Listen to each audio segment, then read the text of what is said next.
event. This battle for third, obviously, not yet a battle for the bump-up position, but if anything happens to our top two drivers, which is something we've seen a lot of so far today, the third-place driver will inherit second, so every position is crucial. You never know what's going to happen in A-Scale Nitro racing.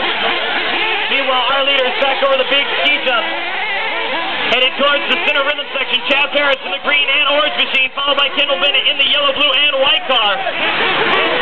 I want to say it's Kyosho, followed by Losi.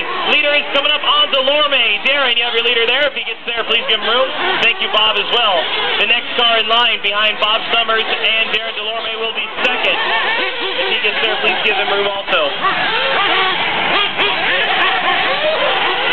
Looks like Chad Harris and Kyosho are going to stay out for another lap, as will Kendall Bennett.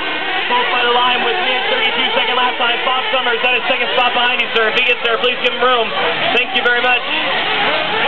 Oh, no. That was an accident. Third spot is still Michael Hunter in the purple and orange machine, with Zach Youngberg running in fourth. Matthew Hunt rounding out our top five. Actually, Shell getting around Hunt into the fifth position. Hunt dropping to sixth. Delorme in seventh. Summers in eighth. And a sweet pop-a wheelie out of Delorme on the back straightaway. Time right now is 6:15 down, 13:45 to go.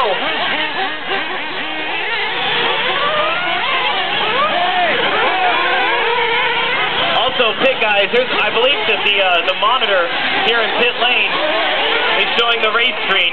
I'll keep calling out the time, but if it's working, it's a helpful tool.